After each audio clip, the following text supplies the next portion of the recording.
এত মাথা মাথা হয়ে সামনে কোনো লোক নেই।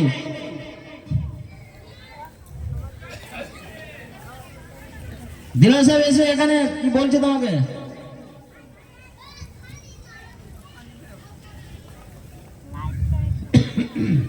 আমি যেটা বলছিলাম, 100 বছর বয়সে তিনি লবিদ বিন রবিয়া কোরআন মজিদকে মুখস্থ করেছিলেন। আমাদের কত বয়স হয়ে গেছে? আজকে যখন বলা হয় যে কোরআন মজিদ পড়তে শিখো, তেলাওয়াত করতে শিখো, মৌলানা সাহেব আর হবে না, সময় নেই, সময় পেরিয়ে গেছে, আর পারছি না, ব্রেন কাজ করছে না। মোবাইল চালানোর সময় তো আমাদের ব্রেন খুব কাজ করে, ঘন্টার পর ঘন্টা মোবাইল আমরা চালাই, কোনো রকমের বোরিং ফিল হয় না। সেই সম্পর্কটা কোরআন মাজিদের সঙ্গে তৈরি করতে হবে। সানাউল্লাহ মাদানী সাহেব একজন বক্তা আছেন না, উর্দু ভাষায় শুনেছেন, উনি একটা কথা বলেন যে মোবাইলের ব্যাপারে, बच्चों के हाथ में दे दो तो रोना बंद, बच्चों के हाथ में दे दो तो रोना बंद, और नौजवानों के हाथ में दे दो तो सोना बंद। পুরো পুরো রাত আমাদের পার হয়ে যায়, তখন আমাদের ব্রেন ঠিক কাজ করে। রিলস দেখতে গিয়ে, ফেসবুক চালাতে গিয়ে, আর কিছু করতে গিয়ে, অশ্লীল ভিডিও দেখতে সময়, তখন আমাদের ব্রেন কাজ করে। কোরআন মজিদকে শিখতে যখন বলা হয়, মৌলানা সাহেব আর হবে না, সময় আর নেই, কাজ হচ্ছে, সব কাজের জন্য আমাদের সময় বের হয়ে যায়, কিন্তু কোরআন মজিদকে শিখার জন্য আমাদের সময় বের হয় না।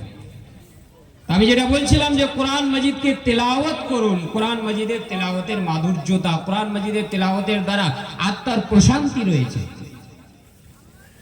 এই কোরআন মজিদ যদি তেলাওয়াত করবেন, তাহলে হাসরের ময়দানে এই কোরআন মজিদ আল্লাহ তাবারক ওয়া তাআলার কাছে আসবে এবং সুপারিশ করবে। সহিহ মুসলিমের হাদিস, উসমান বিন আফফান রাদিয়াল্লাহু তাআলা আনহু থেকে বর্ণিত, নবী সাল্লাল্লাহু আলাইহি ওয়াসাল্লাম বলেন, ইকরাউল কুরআন ফাইন্নাহু ইয়াতি ইয়াউমাল কিয়ামাতি শাফিআন লিআসহাবি। ইকরাউল কুরআন, তোমরা কোরআন মজিদকে পড়ো, কোরআন মজিদের তেলাওয়াত করো।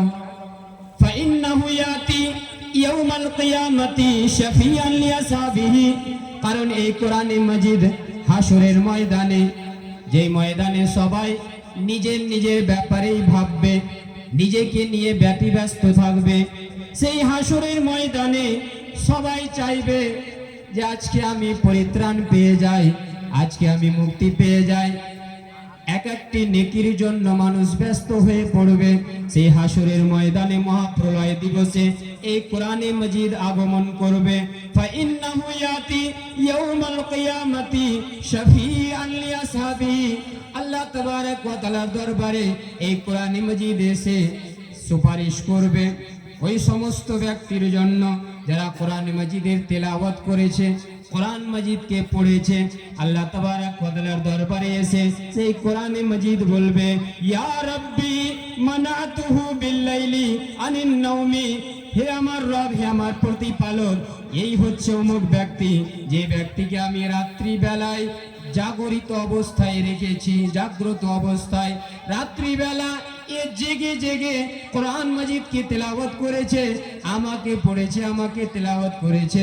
রব্বুল আলামিন, আমি কোরআন মজিদ এই ব্যক্তির জন্য সুপারিশ করছি, তুমি আমার সুপারিশকে এই ব্যক্তির পক্ষ থেকে কবুল করে নাও, গ্রহণ করে নাও।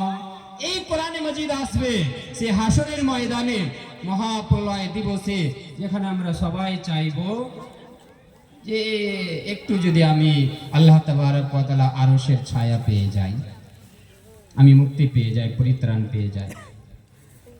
বাবা ছেলের কাছ থেকে, ছেলে বাবার কাছ থেকে, মা মেয়ের কাছ থেকে, মেয়ে মায়ের কাছ থেকে, ভাই ভাইয়ের কাছ থেকে পালানোর চেষ্টা করবে। সেই হাসরের ময়দানে এই কোরআন মজিদ আগমন করবে, কোরআন মজিদের পাঠকদের জন্য সুপারিশ করার জন্য।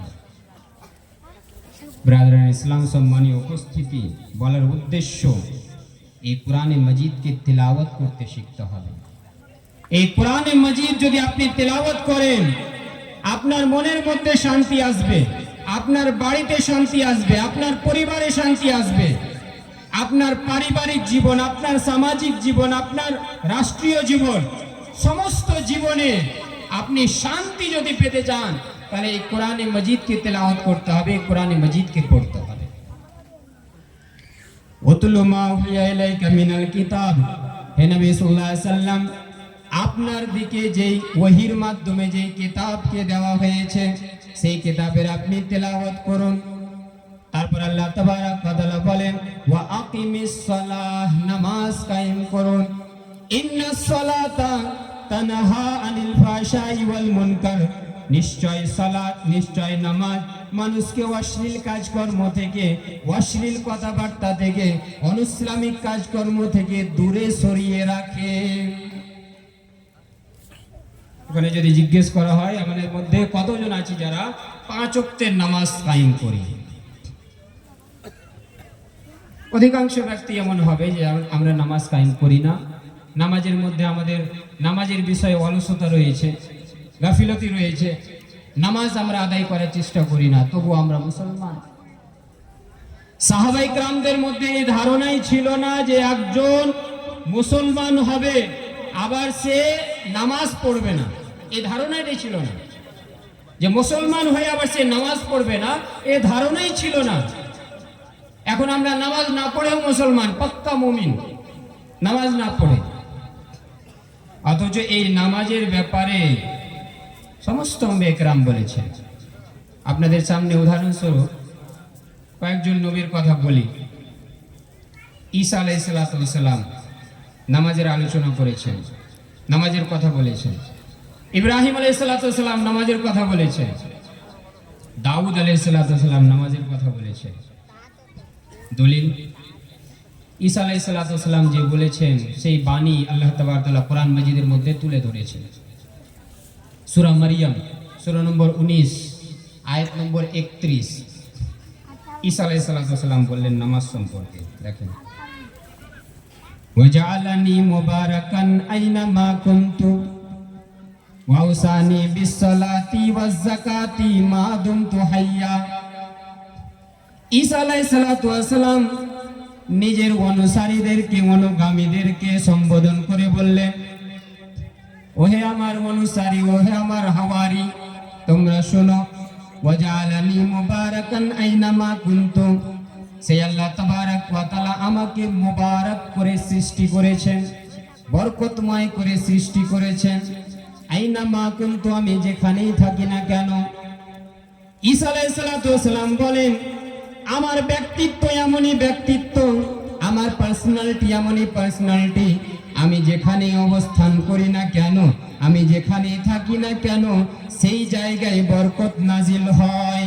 ওয়াজআলানি মুবারাকান আইনামা কুনতু ওয়া আওসানি বিসসালাতি ওয়াজ যাকাতি মা দুমতু হাইয়া, এবং সেই মহান আল্লাহ রাব্বুল আলামিন আমাকে নামাজ কায়েম করার আদেশ দিয়েছেন, যাকাত বের করার আদেশ করেছেন, মা দুমতু হাইয়া, যতদিন আমি জীবিত থাকি।